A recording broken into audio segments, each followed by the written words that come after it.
The Longyou Caves, China's subterranean enigma. The story begins not with archaeologists or scholars, but with villagers. In 1992, in the quiet province of Zhejiang, China, a group of farmers decided to drain what they believed were natural ponds. They were shallow, stagnant, and useless for crops. But when the water receded, the villagers discovered something that would puzzle the world. Not a pond, but a vast entrance carved by human hands. And behind it, an underground world unlike anything they had ever imagined. At first glance, the caves looked too perfect, too intentional. The walls were smooth, cut with the precision of a craftsman. The ceilings arched high above. Chambers branched into chambers. Stairs descended into corridors that seemed endless. It was not the work of water or nature. This was human design, yet no one could explain how or why or even who. Imagine this.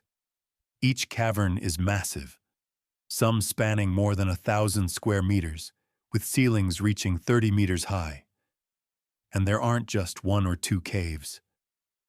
To date, 24 of these colossal chambers have been found, all interconnected, all cut directly into solid sandstone. No historical records mention them, no texts, no legends, no dynastic archives. In a country where even the smallest construction was often documented, the Longyou Caves appear out of nowhere, as if an entire civilization built them, then vanished, leaving no trace. The scale alone is staggering. Experts estimate that to carve out just one of the caves would require removing over 1 million cubic meters of rock.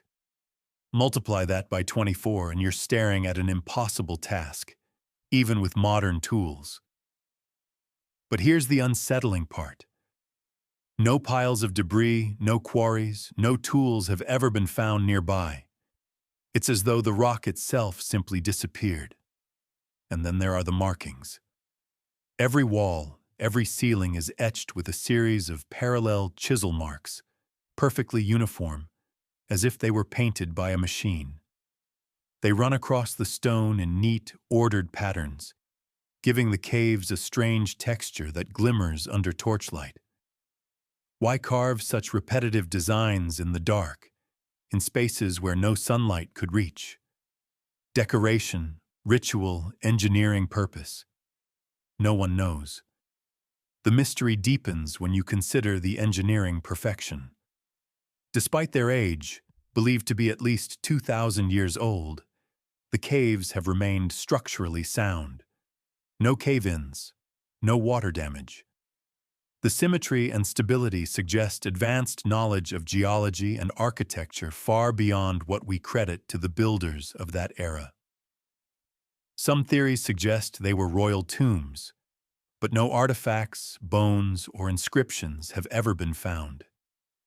Others claim they were storage chambers or military shelters, but again, no supporting evidence exists. Then there are the more controversial ideas, that the caves were part of a lost civilization, a forgotten dynasty erased from history, or perhaps something even older, remnants of a prehistoric culture whose knowledge was far ahead of its time. Even today, scientists and engineers who visit the Longyou Caves admit they cannot fully explain how they were built. The manpower required, the time, the planning, the sheer logistics, it defies the capacity of the ancient Chinese societies we know from history. And yet, the caves are there. Silent, empty, carved with a precision that whispers of hands we can't identify. Some researchers suggest astronomical alignments, hidden symbolism, or acoustic properties that might link the caves to rituals or cosmic worship. Others think they were never meant for humans at all, but for gods, spirits, or beings we can't even imagine. But here's the strangest question. If the builders went to such extraordinary lengths to create these caverns, why leave them completely bare? No murals, no statues, no offerings, no evidence of life, just empty halls, echoing with silence. The Longyou Caves are not just an architectural marvel. They are a riddle carved in stone, one that defies every explanation we've tried to give it. And as you stand in their depths, surrounded by walls that seem to breathe with mystery, you can't help but wonder, who built this hidden city beneath the earth, and what truth did they bury in its silence? Puma Punku, the impossible stones of the Andes high in the thin air of the Bolivian Altiplano, where the winds sweep across a desolate plateau, lie the ruins of a place that should not exist. To the casual eye, it looks like scattered stone blocks, weathered by centuries of exposure. But to those who pause and truly look, Puma Punku reveals a secret that has haunted archaeologists, engineers, and dreamers alike. This is not just a ruin. It is a puzzle carved into stone, a puzzle that defies both time and logic. Puma Punku is part of the larger site of Tiwanaku, once the heart of an ancient civilization long before the rise of the Inca. Yet while Tiwanaku itself is impressive, Puma Punku stands apart for one reason. Its stones are impossible. Imagine blocks of andesite and red sandstone weighing hundreds of tons, some so large that even modern cranes would struggle to lift them. Now picture those same stones not lying in crude piles, but carved with mathematical precision, edges so sharp they could slice paper, corners so exact they rival machine cuts, and surfaces polished to a mirror-like smoothness. The most famous among them are the so-called H blocks, rectangular stones shaped like the letter H, each one identical to the others. They fit together like pieces of a three-dimensional puzzle, locking into place without mortar, as if designed by a master architect with a blueprint in hand. But this was over 1,000 years ago, at an altitude of nearly 13,000 feet, with no trees, no wheels, and no written language. The question is unavoidable. How? Conventional archaeology says the builders used simple stone tools, ropes, and manpower. But when you run your fingers along the flawless right angles of an H block, or measure the exact uniformity between stones separated by centuries of erosion, the theory begins to crumble. Some suggest copper chisels were used, but copper is softer than andesite. To cut these stones so perfectly with copper tools would be like trying to carve steel with butter knives. Others argue sand and rope could have smoothed the surfaces, but that doesn't explain the precision of the angles or the uniformity of the cuts. And then comes the transportation problem. Many of the stones are believed to have been quarried miles away, some over 50 miles from the site. Without wheels, without draft animals, how were these blocks, some weighing over 100 tons, dragged across rugged terrain? And why go through such effort, when smaller, local stones would have sufficed? Some researchers believe Puma Punku wasn't just a temple or ceremonial site, but a kind of technological center, perhaps even an ancient workshop. The precision cuts suggest mass production, as if the builders were experimenting with modular construction, a technique that feels strangely modern. Others whisper of lost technologies, knowledge of stone-softening chemicals, forgotten machines, or even advanced engineering passed down from a civilization we no longer remember. The theories drift further into the realm of speculation: alien intervention, survivors of Atlantis, or travelers from a forgotten epoch of human history. What makes Puma Punku even more mysterious is what it once must have looked like.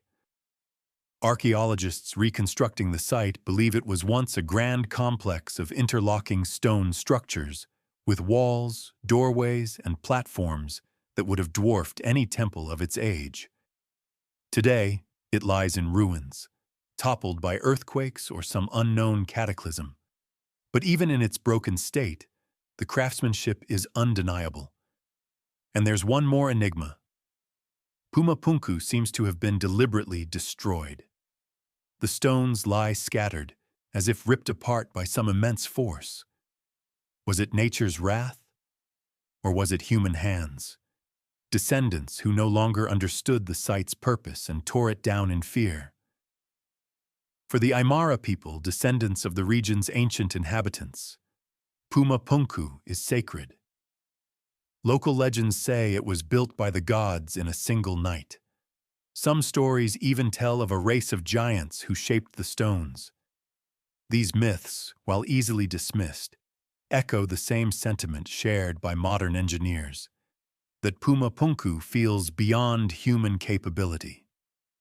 Even today, scholars can't agree on its true age. Some place it around 500 AD, during the height of the Tiwanaku culture. Others suggest it may be far older, possibly thousands of years earlier, hinting at a civilization lost to time. So we are left with questions carved into stone. Who built Puma Punku? What knowledge did they possess that we no longer have? And why does the site feel less like a ruin and more like the remains of an advanced workshop, its secrets shattered across the Bolivian plateau? Standing among the scattered blocks, the wind howling through the Andes, you can almost hear the whispers of a forgotten era. The stones themselves seem to murmur a message, not of what they are, but of what humanity once was, and perhaps what it could become again. Puma Punku is not just an archaeological site. It is a reminder carved in granite and sandstone that history is not a straight line, but a riddle. One that asks us whether we are truly the first to walk this earth with knowledge, or merely the last survivors of something greater. Derinkuyu, the forgotten city beneath the earth. Beneath the rolling plains of Cappadocia, in central Turkey, lies a secret so vast that even those who live above it rarely comprehend its scale. At first glance, the region looks like a strange dreamscape. Fairy chimneys, carved rock dwellings, ancient churches tucked into cliffs. But what lies under the earth is far more astonishing. An entire underground city, stretching downward like an inverted skyscraper, carved by human hands thousands of years ago. This is Derinkuyu, a place where history folds into myth, and mystery seeps through every tunnel and chamber. Discovered in 1963 by accident, when a man renovating his home broke through a wall and found a hidden passage, Derinkuyu revealed itself like a riddle unfolding. What he thought was a simple storage area opened into corridors that twisted deeper and deeper into the earth. And soon, archaeologists realized this was not a cellar, but a city. To this day, no one knows exactly how old Derinkuyu is. Some scholars say it was expanded during the Byzantine era. Others suggest earlier civilizations like the Phrygians started it around the 8th century BC. But local legends and more daring theories whisper that its origins are far older, possibly reaching back into prehistory, to a time before written records, when forgotten peoples carved out sanctuaries in stone. The sheer size is staggering. Derinkuyu plunges down more than 280 feet, 85 meters, with at least 18 levels connected by narrow passages.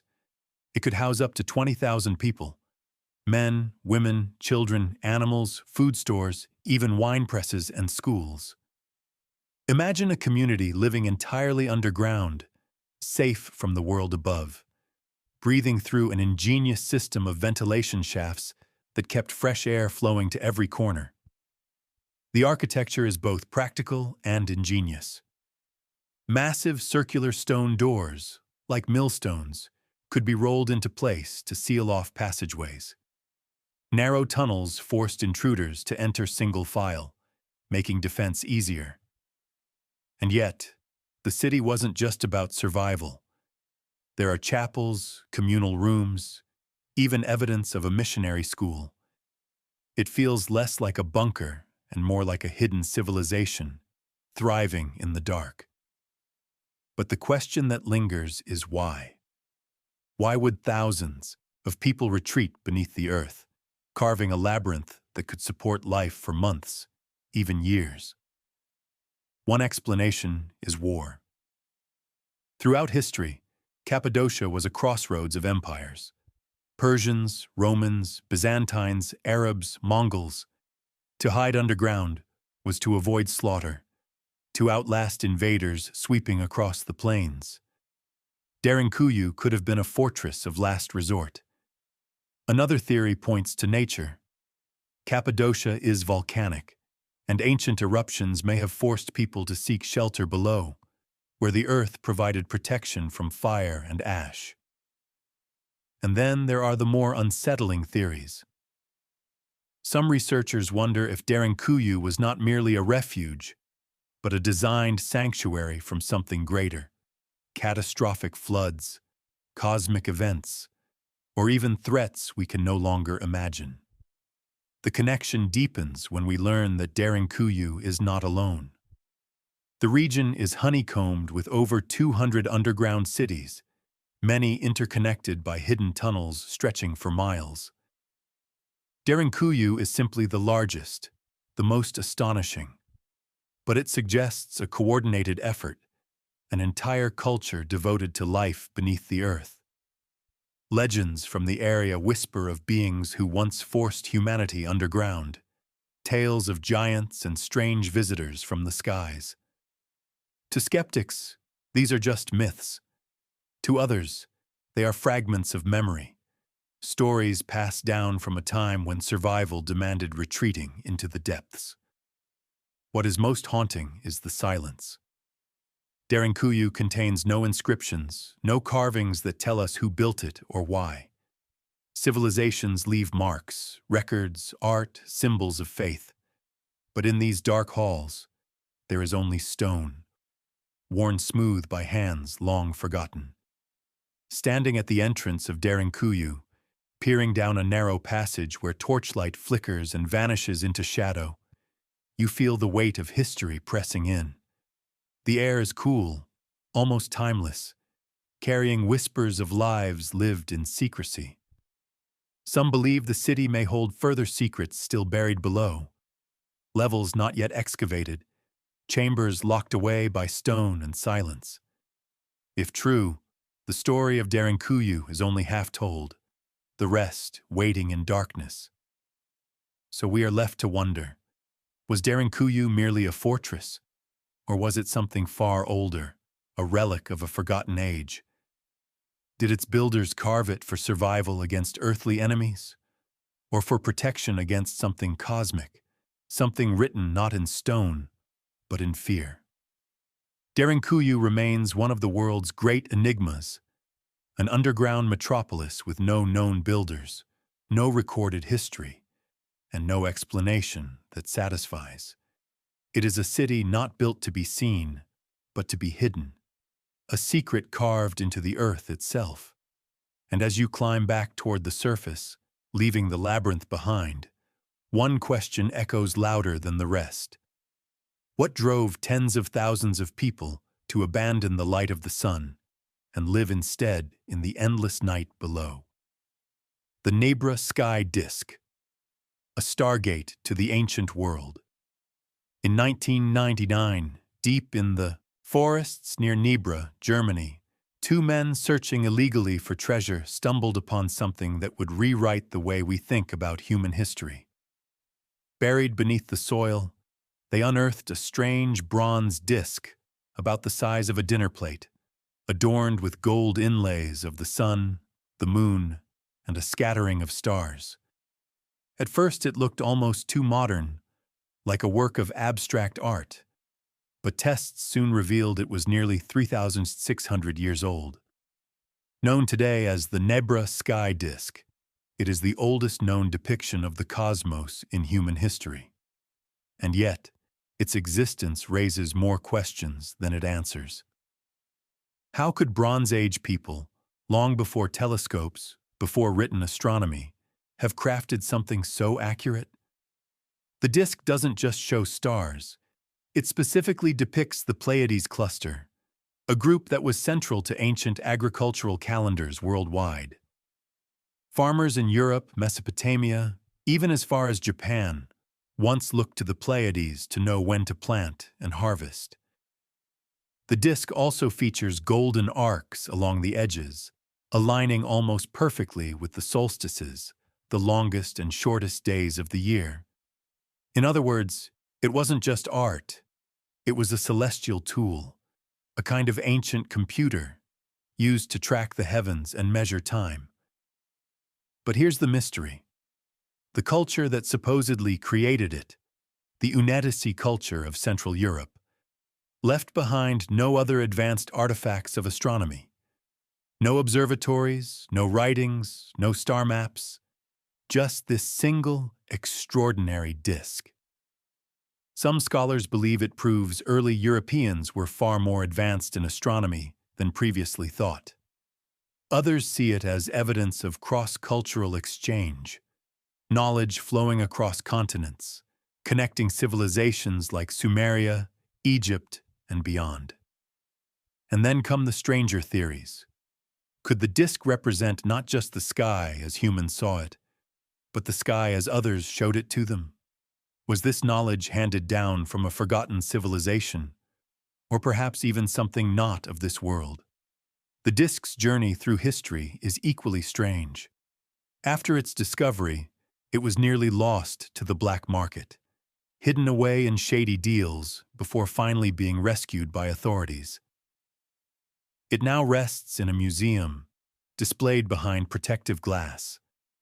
Yet many researchers argue we still don't fully understand it, that it hides layers of meaning not yet uncovered. Some believe the Nebra sky disk could have been part of a larger set of objects, a kind of toolkit for navigating the heavens. Others suggest it was a sacred artifact, linking the movements of the stars to rituals of life, death, and rebirth. Standing before it, one can't help but feel a shiver. The gold glimmers like captured sunlight, frozen for thousands of years. It is beautiful, but unsettling, because it whispers of knowledge that should not have been possible at the time.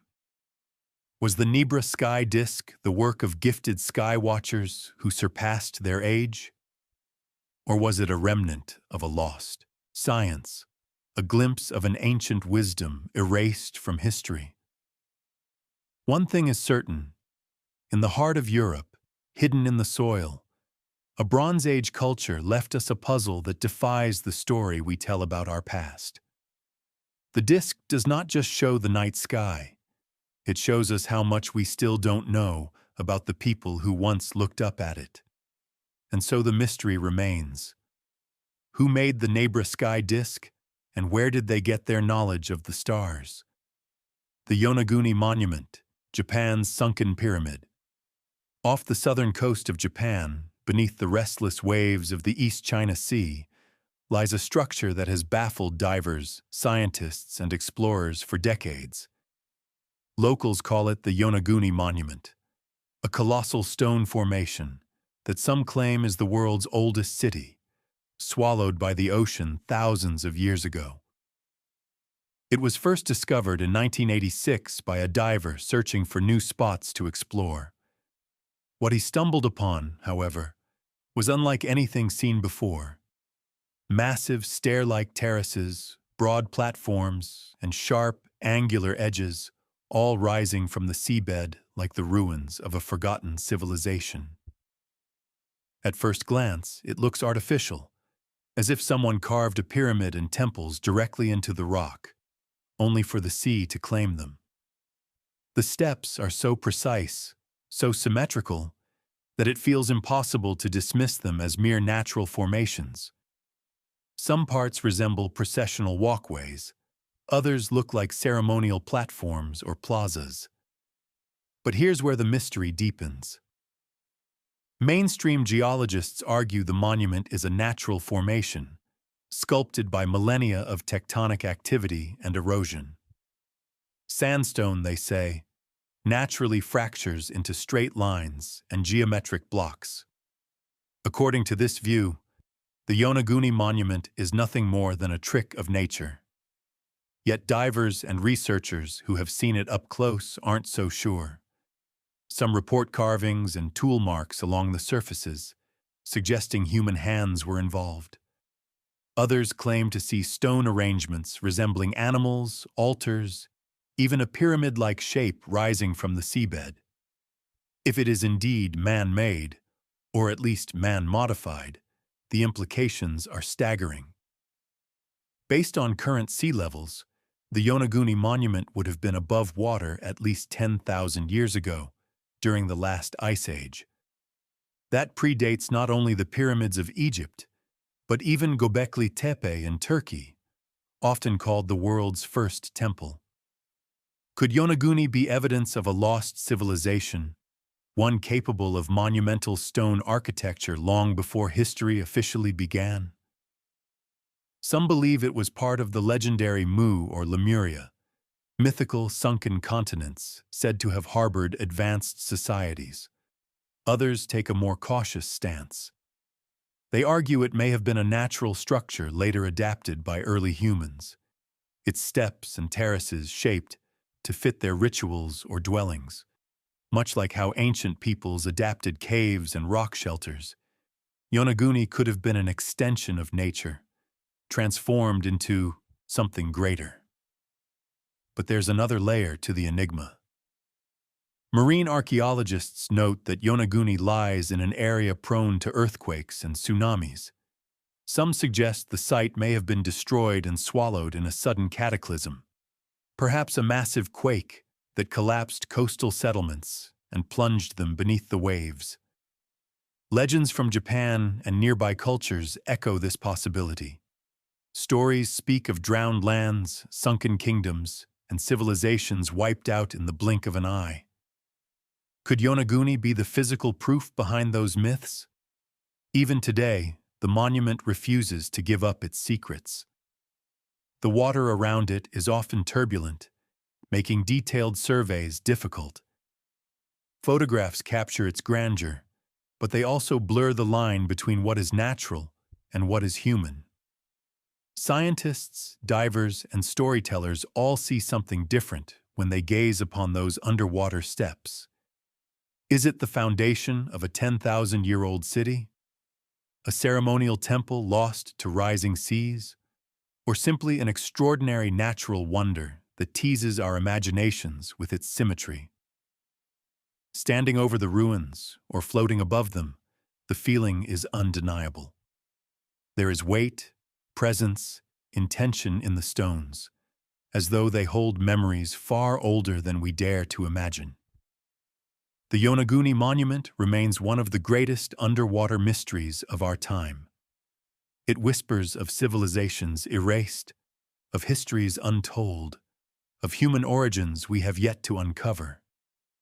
And so the question lingers beneath the waves. Did nature alone sculpt Yonaguni? Or are we staring at the sunken bones of humanity's forgotten past? The Dogon tribe's serious knowledge, secrets from the stars. In the dry, rocky cliffs of Mali, West Africa, lives the Dogon tribe, an ancient people whose traditions and stories stretch back thousands of years. For centuries, they have been farmers, craftsmen, and storytellers. But hidden in their oral traditions lies a mystery so profound, it challenges the limits of what we think early humanity should have known. The Dogon elders speak of a star called Po Tolo, a tiny, incredibly heavy star that circles Sirius, the brightest star in the night sky. They describe it as white, dense, and nearly invisible. They even say it takes about 50 years to complete one orbit. To modern astronomers, this description is startlingly accurate. Sirius does indeed have a companion star, a white dwarf called Sirius B. It is small, faint, and unimaginably dense, exactly as the Dogon described, and it takes 50 years to orbit Sirius A. The problem? Astronomers only confirmed the existence of Sirius B in the 19th century, with telescopes and advanced calculations. The Dogon, however, have preserved this knowledge for generations, long before such technology existed.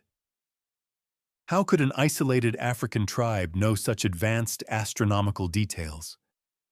Some anthropologists argue the knowledge must have been passed on by modern outsiders, perhaps European explorers or missionaries, who visited before scientific records were widespread. Yet the Dogon say otherwise. They insist this knowledge was given to them by the Nomo, beings who came from the sky, descended in a great vessel, and shared wisdom about the stars. The Nomo, according to Dogon mythology, were amphibious, part human and part fish, and brought order and civilization to the world. To the Dogon, the story is not a myth, it is history, passed down in ritual, dance, and sacred teaching. But the mystery doesn't end with Sirius B. The Dogon also describe a third star, one science has only speculated might exist. Some astronomers call it Sirius C, though its presence is still debated. Could the Dogon truly have knowledge that even modern science has yet to confirm? Skeptics argue it's all coincidence or the result of cultural contamination, outside influences seeping into Dogon stories over time. But others see something deeper, something more unsettling. Proof of ancient contact.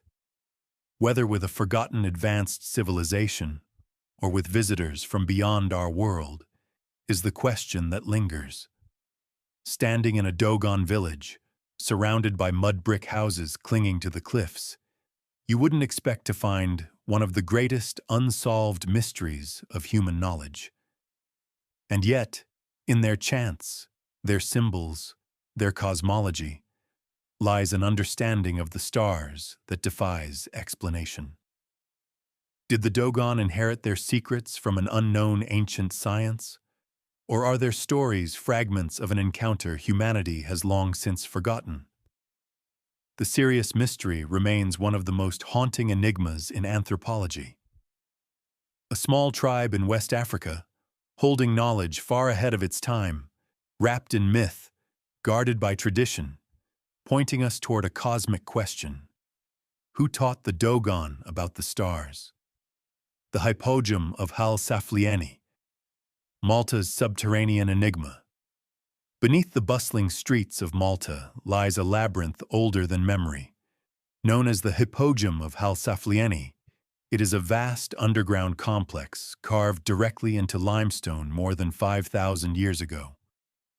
Discovered by accident in 1902, this subterranean wonder continues to puzzle archaeologists, historians, and seekers of the unexplained. The hypogeum is no ordinary tomb. Its chambers extend over 3 levels, with twisting passages, carved pillars, and echoing halls.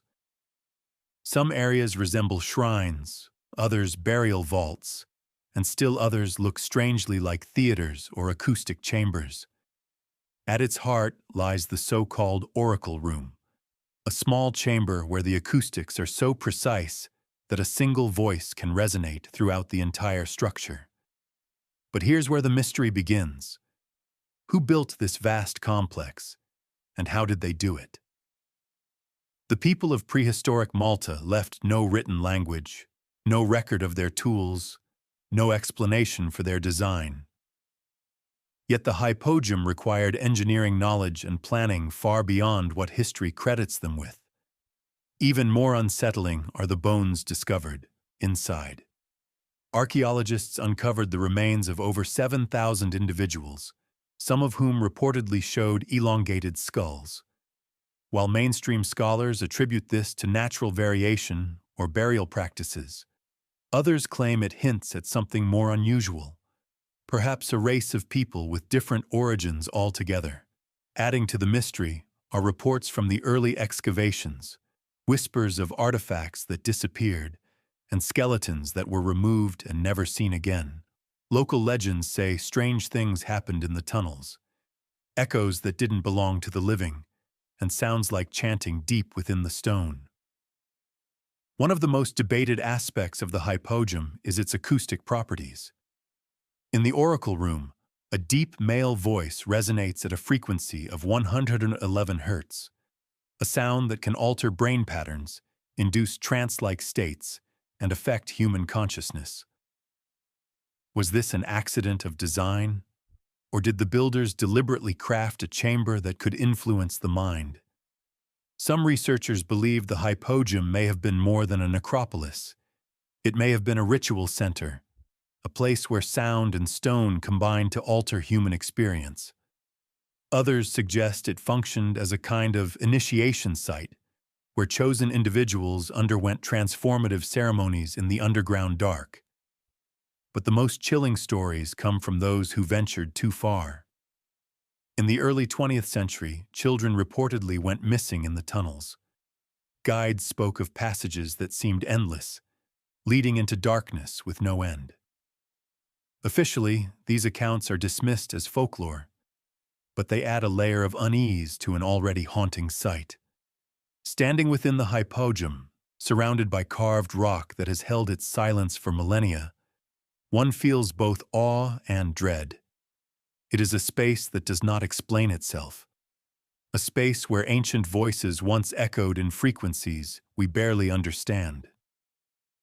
The hypogeum of Halsaflieni is not simply a burial site. It is a message in stone, one that whispers of lost knowledge, hidden practices, and perhaps even contact with something beyond human comprehension.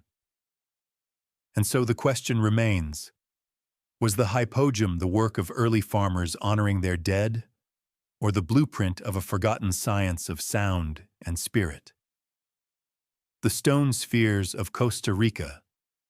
Messages in stone hidden in the jungles and farmlands of Costa Rica are hundreds of nearly perfect stone spheres. Some are small enough to hold in your hands. Others are massive, over 2 meters wide and weighing more than 15 tons. They are smooth, round, and eerily precise. Locals call them las bolas, the balls. Archaeologists estimate they were carved around 600 to 1000 AD during the pre-Columbian era. But the real question is, why were they made, and how? The stones are mostly crafted from granodiorite, a hard volcanic rock not found everywhere in the region. This means whoever made them transported the raw stone across great distances, then shaped it with a precision that seems impossible without advanced tools. Even today, creating a sphere so perfect from such unforgiving rock would be a challenge. Yet these spheres were made centuries before the wheel ever arrived in Central America. What makes the mystery even deeper is their arrangement. The spheres weren't scattered randomly. Many were placed in lines, triangles, or groupings that seemed to mark astronomical patterns or align with the sun. Some researchers suggest they were used to map the stars, to mark seasonal cycles, or to define sacred spaces. Others think they symbolized power and status, set outside the homes of chiefs as signs of authority. But here's the strange part.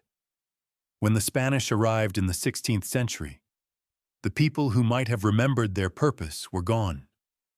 The civilization that created the spheres had collapsed, leaving behind only the stones as silent witnesses. No written record, no surviving oral history. Just perfection in stone, scattered across the land. For centuries, myths grew around them. Local legends said the spheres contained gold, and many were dynamited in the hope of treasure, only to reveal solid rock. Others believed they were weapons of the gods, hurled down from the sky, or relics of Atlantis washed into the jungle. Even today, when scientists can measure their density, examine their surfaces, and date the soil around them, the why remains unsolved. Were they tools of astronomy, sacred objects, or simply symbols of power crafted by human hands?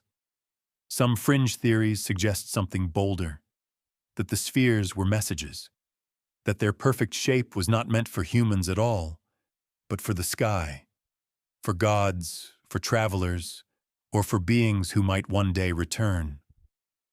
Walking among them is unsettling. You see rows of spheres, like planets arranged on the ground. They seem deliberate, purposeful, even intelligent, and yet their makers left us no explanation.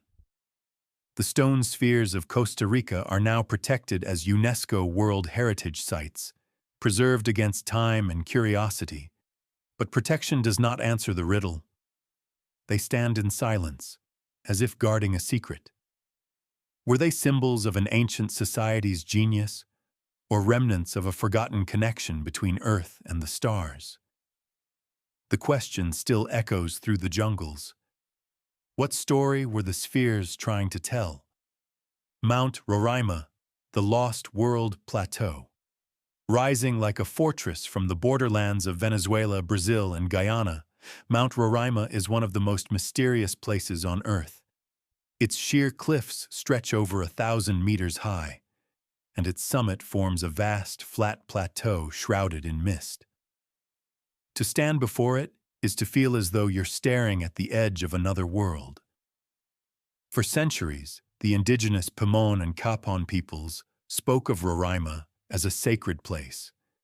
They called it the House of the Gods, and warned that it was home to powerful spirits. In their myths, the mountain was the stump of a mighty tree that once held all the fruits and crops of the world. When the tree was cut down, a great flood was unleashed, leaving Roraima behind as a reminder. What makes this plateau so mysterious is not just its dramatic shape, it's what lies on top. The summit is an isolated ecosystem, cut off from the world for millions of years. Strange plants grow there that exist nowhere else on Earth.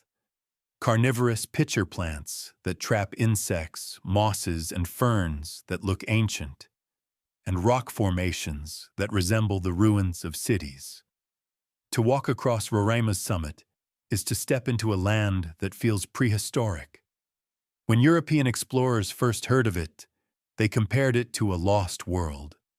In fact, Arthur Conan Doyle used Mount Roraima as inspiration for his famous novel, The Lost World, imagining dinosaurs and forgotten creatures surviving on its plateau.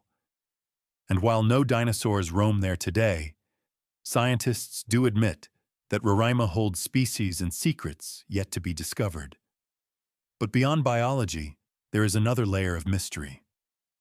Geologists say Roraima is part of the Guiana Shield, some of the oldest rock formations on the planet, nearly 2 billion years old. Its isolation has made it a natural time capsule. Some even wonder if its summit holds clues to Earth's earliest life, or evidence of cycles of civilization long erased by time. Stranger still are the legends of unnatural lights and eerie sounds reported by those who have camped on the plateau. Climbers speak of a profound sense of disorientation, as though the mountain plays tricks on the mind. Some believe Roraima is not just a geological marvel, but a place where Earth's energies converge, a natural portal, or perhaps something more. Modern adventurers describe Roraima as both awe-inspiring and unsettling. Its sharp cliffs make it nearly impossible to climb, except by a single natural pathway. Once on top, the landscape feels alien. Jagged black rock, sudden sinkholes, and pools of crystal water that reflect the sky like mirrors. It is a world within a world, untouched, unyielding, and enigmatic. Is Mount Roraima simply an ancient plateau, a geological wonder left behind by time?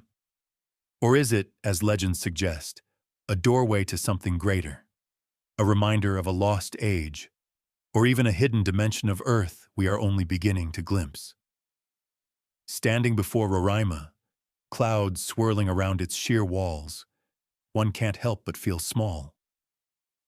It is a mountain that does not just rise above the jungle, it rises above history itself. And so the mystery endures.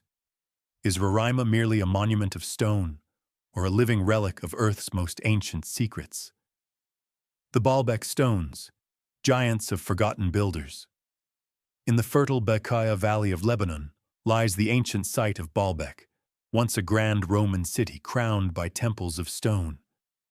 But hidden beneath its visible ruins lies something far more mysterious. The Trilithon, 3 colossal stone blocks, each weighing nearly 800 tons. And nearby, even larger stones rest, abandoned in the quarry, the heaviest topping 1,000 tons. To grasp the scale, consider this. The largest stones of the Great Pyramid of Giza weigh around 80 tons. The stones at Baalbek are 10 times heavier. Each one stretches over 60 feet long, perfectly cut, and precisely fitted into the temple foundation. Even with modern cranes, moving them today would be a staggering feat. So the question is, how did ancient builders over 2,000 years ago, or perhaps even earlier, quarry, transport, and position these megaliths with such perfection? The Romans built their temples atop the foundation. Yes, but many historians believe the massive stones were already in place when they arrived. If that's true, then Baalbek predates Rome, built by a culture we cannot name. A culture capable of manipulating stone on a scale that defies conventional history.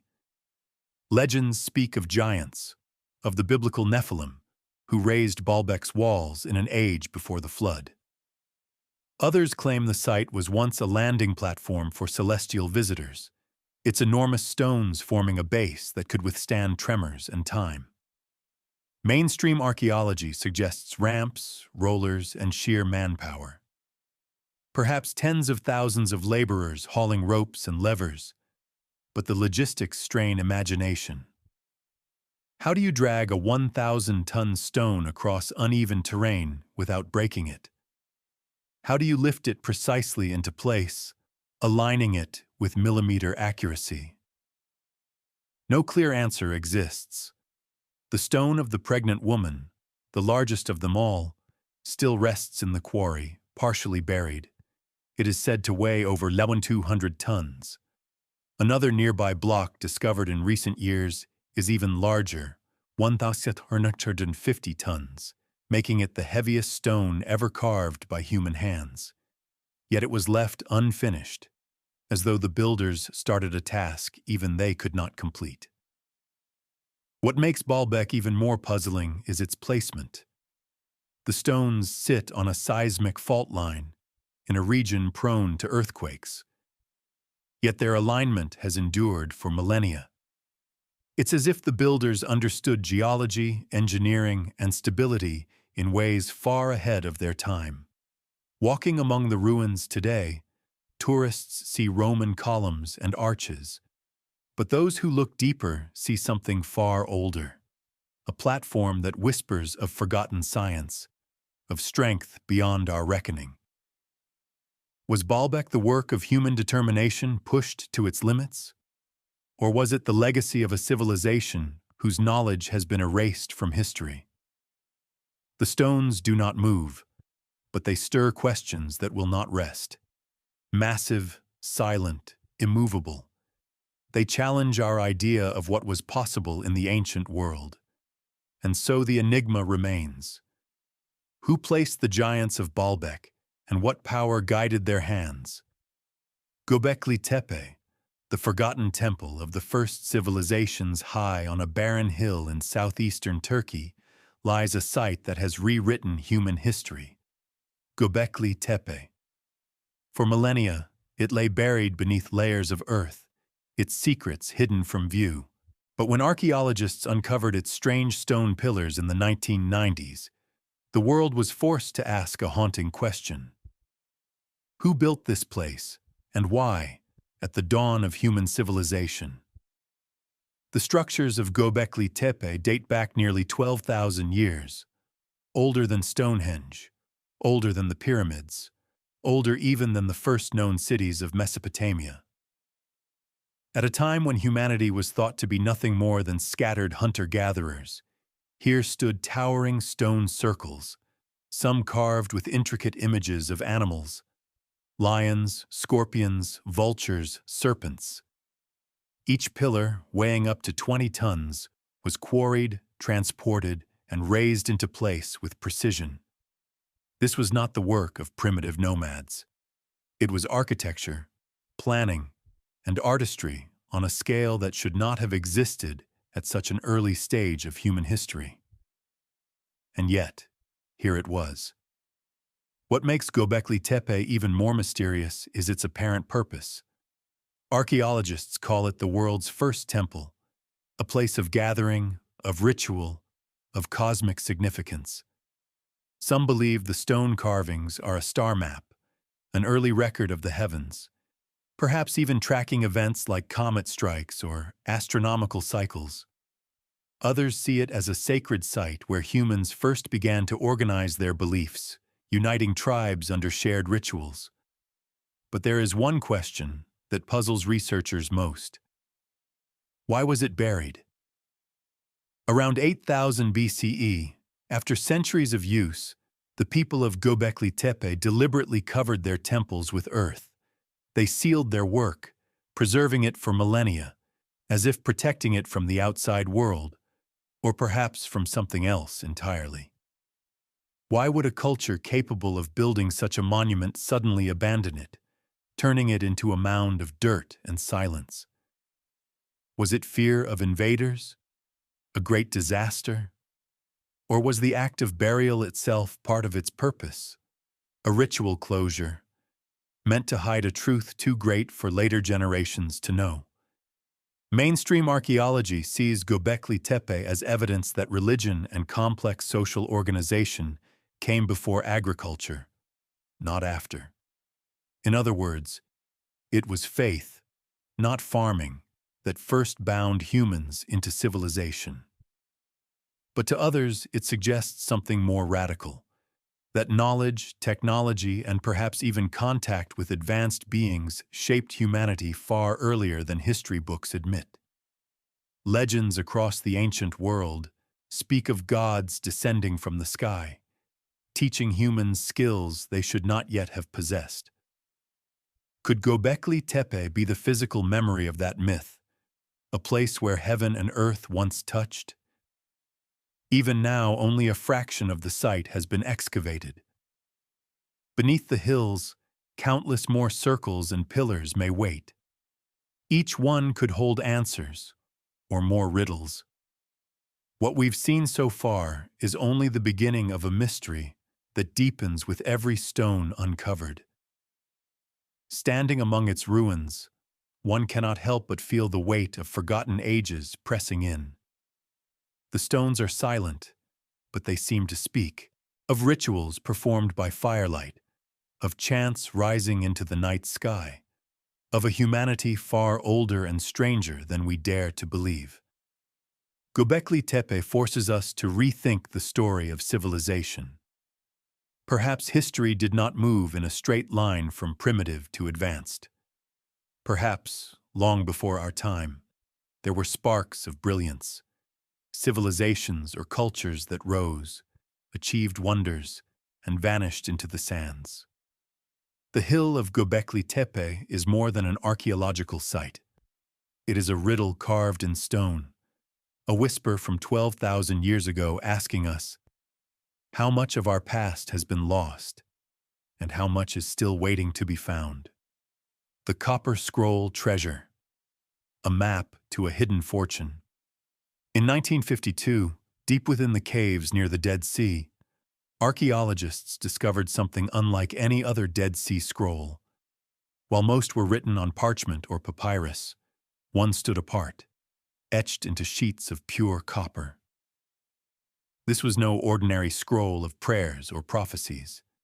The Copper Scroll was a list of treasures. Unlike the other scrolls, its text was blunt, almost like an inventory. In the ruin that is in the valley of Akor, 40 talents of silver. Another line. In the cistern at the entrance of the tomb, 6 bars of gold. In total, it described 64 locations, each with caches of gold, silver, and sacred vessels. If the scroll is to be believed, the treasure it points to would amount to hundreds of tons of precious metals, worth billions today. But here's the mystery. No one has ever found it. The copper scroll seems almost like a treasure map written in code, yet its directions are maddeningly vague, mentioning landmarks that may have vanished, ruins erased by time, and places whose names are no longer known. Archaeologists, adventurers, and even secret government expeditions have searched the Judean desert for decades, but none have uncovered so much as a single coin from the list. So who wrote it, and why? Some scholars argue the treasure was hidden by Jewish priests during the Roman conquest of Jerusalem in 70 CE, when the Second Temple was destroyed. According to this theory, they buried the temple's wealth in secret caches, recording the locations on copper to ensure the message survived. But the scroll is unlike any other text from the Dead Sea collection. Its language, style, and sheer practicality feel different. It's not a religious text. It's an instruction manual. And that raises the unsettling possibility that it was written not for ritual preservation, but for someone someday to come back and retrieve the hoard. If that's true, then who was meant to find it? And why hasn't anyone? Some believe the treasure was already recovered centuries ago by those who knew the landmarks while they still existed.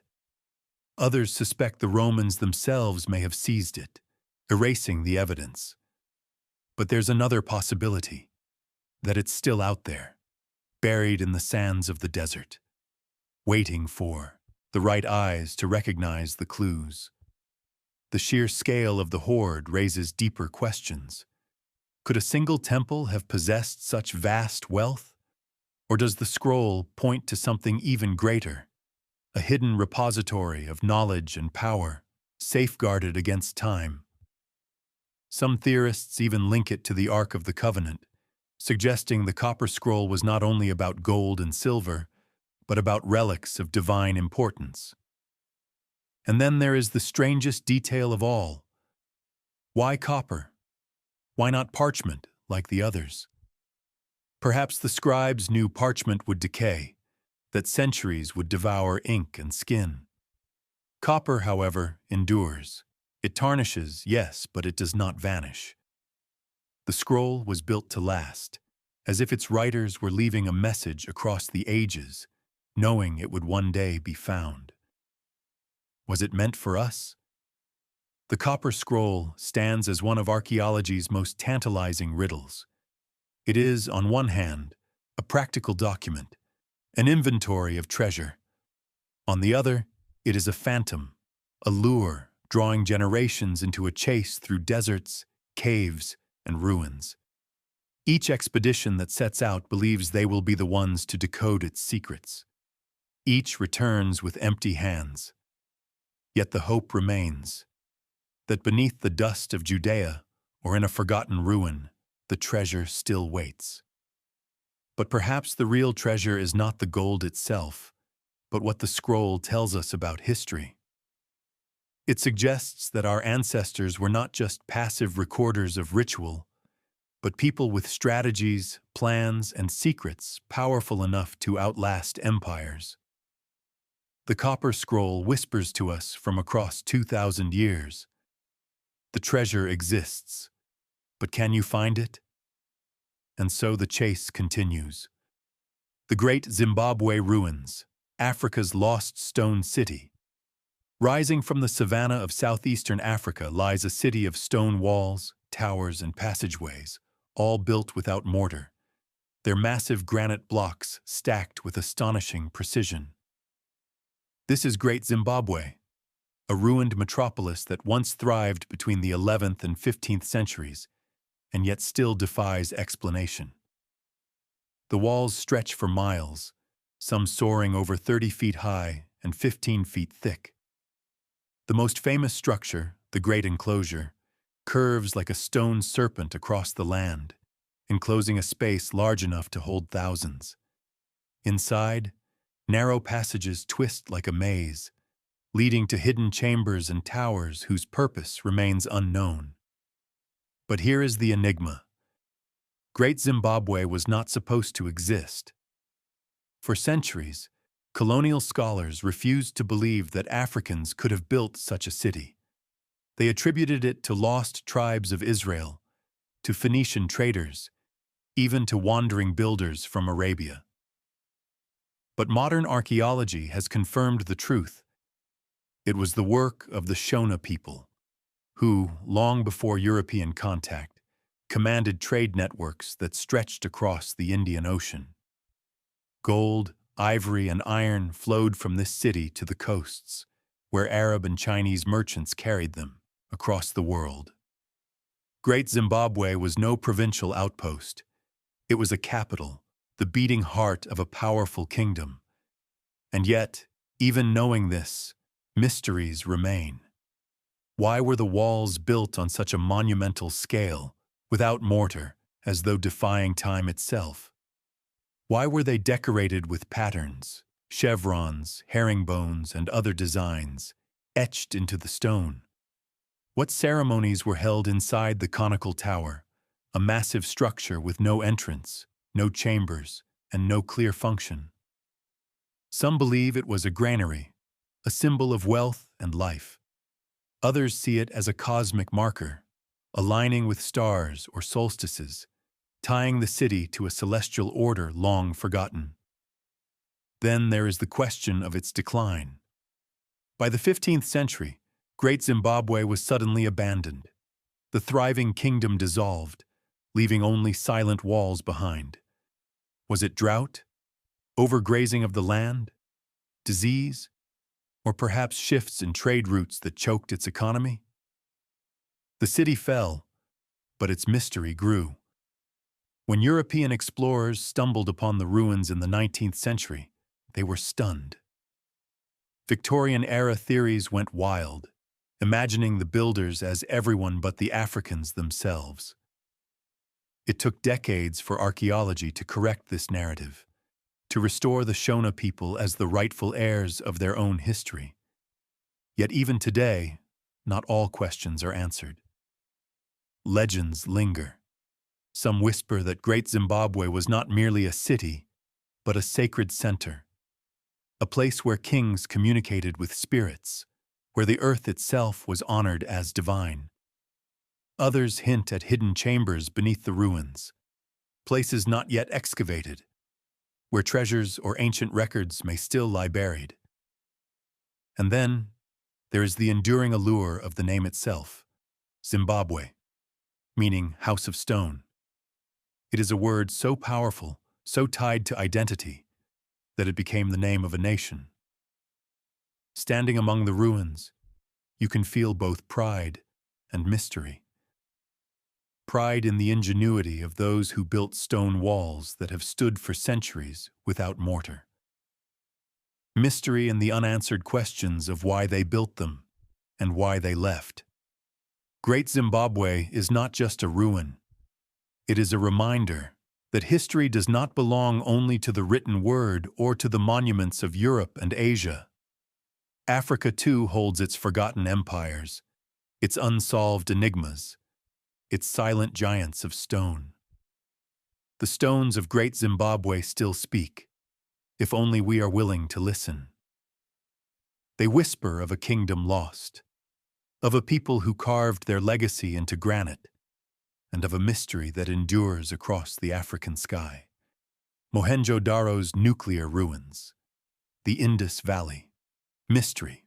On the banks of the Indus River in present-day Pakistan lie the ruins of a city that flourished more than 4,000 years ago. Its name, Mohenjo-Daro, the Mound of the Dead. From above, its layout is strikingly modern. Gridded streets, advanced drainage, wells, and multi-storied homes. It was a jewel of the Indus Valley civilization, one of the world's earliest urban cultures. Yet within this sophistication lies a puzzle that has fueled debate for decades: the strange evidence of a catastrophe.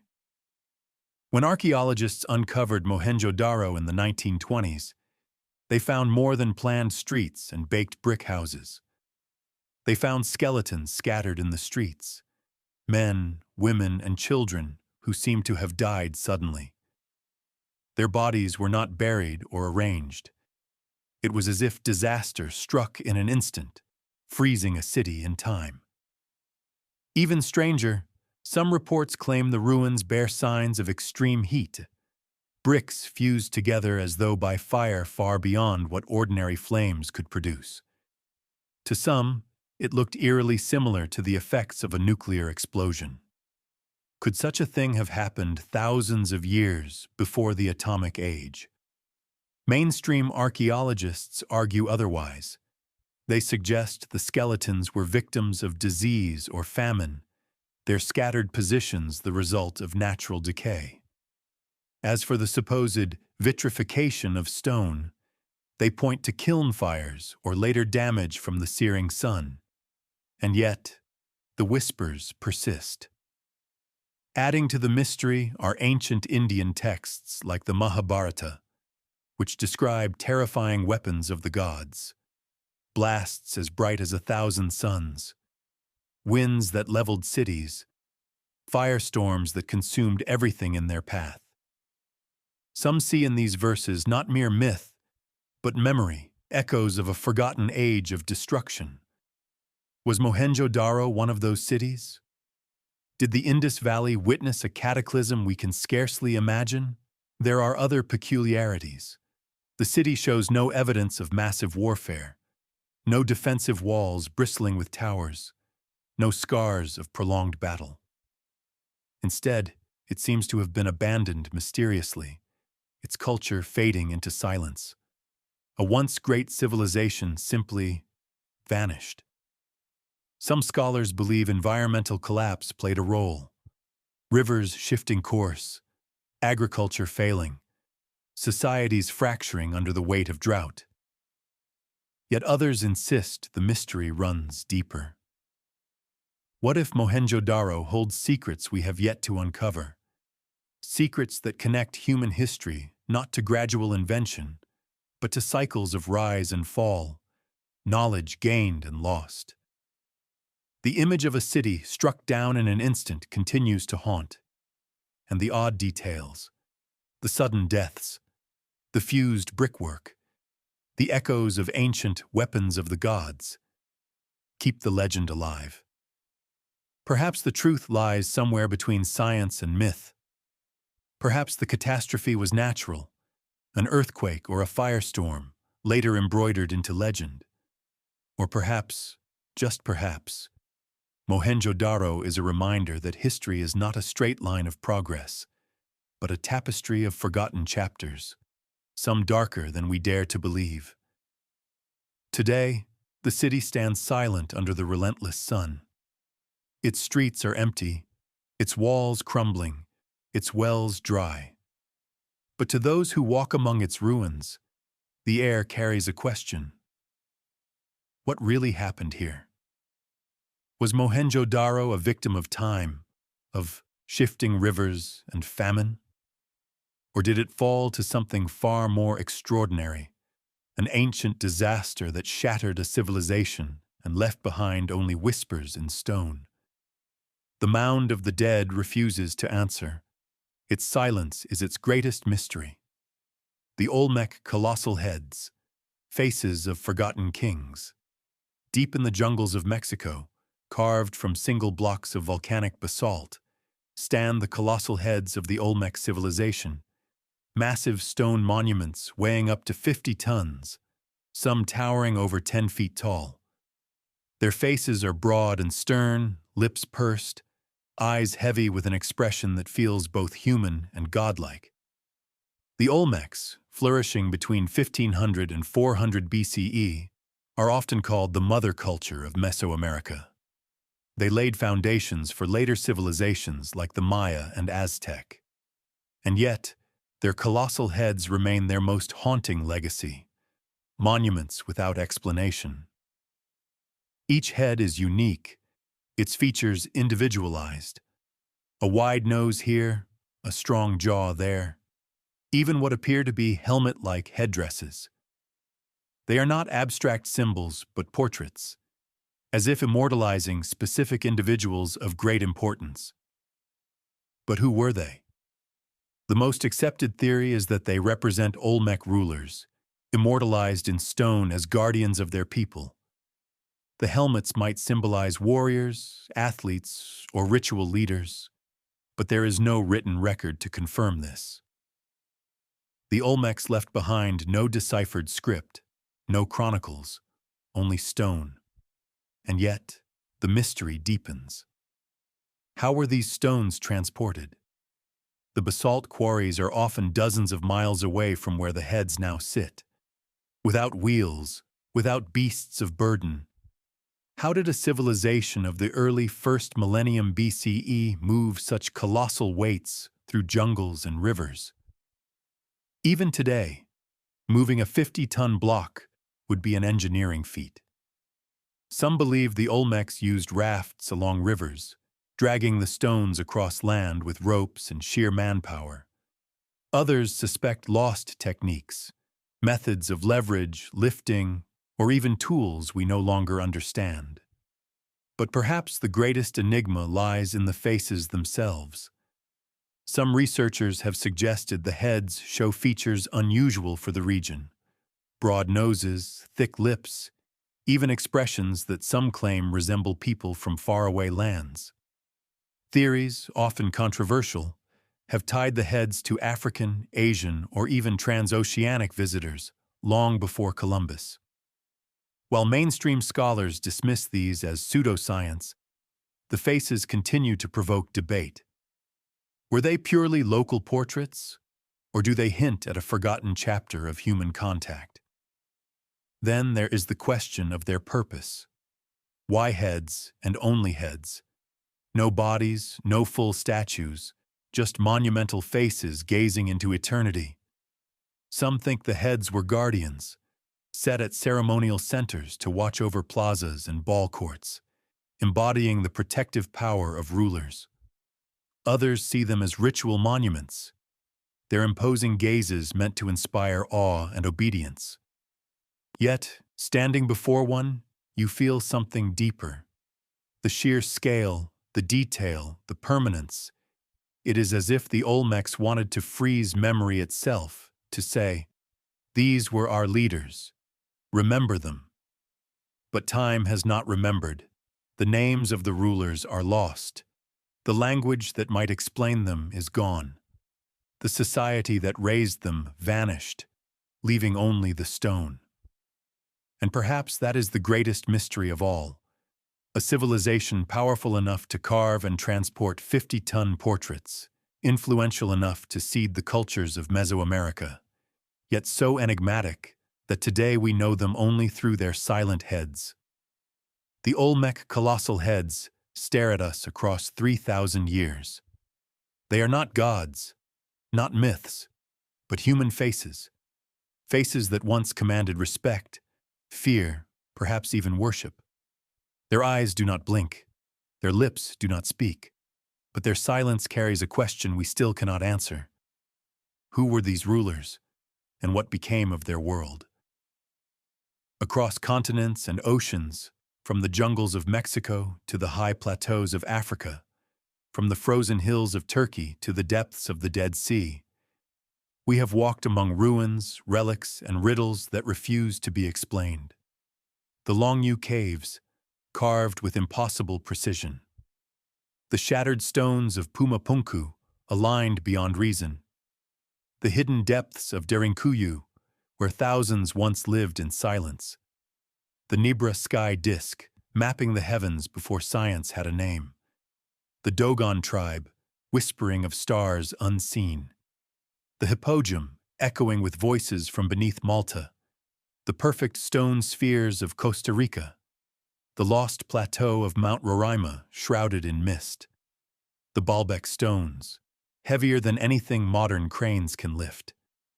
The underwater city of Yonaguni, the temple of Göbekli Tepe, buried for reasons unknown, the hidden hoard of the Copper Scroll, the vast ruins of Great Zimbabwe, the strange deaths of Mohenjo-Daro, and the stern faces of the Olmec colossal heads. 15 mysteries, 15 voices from the past. Each one challenges what we think we know about history. Were these simply the works of ancient ingenuity, or do they point to something more?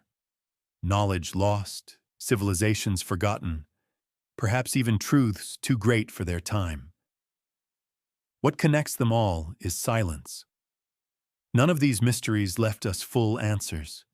Instead, they left us fragments, stones, carvings, myths, whispers, like puzzle pieces scattered across the world. Pieces that refuse to fit neatly into the story we tell ourselves about human progress. Perhaps the real mystery is not any single site, but the pattern they form together. A pattern suggesting that humanity's past is not a straight line, but a cycle of discovery, brilliance, and loss. Civilizations rise, create wonders, and fall, leaving only questions in their wake.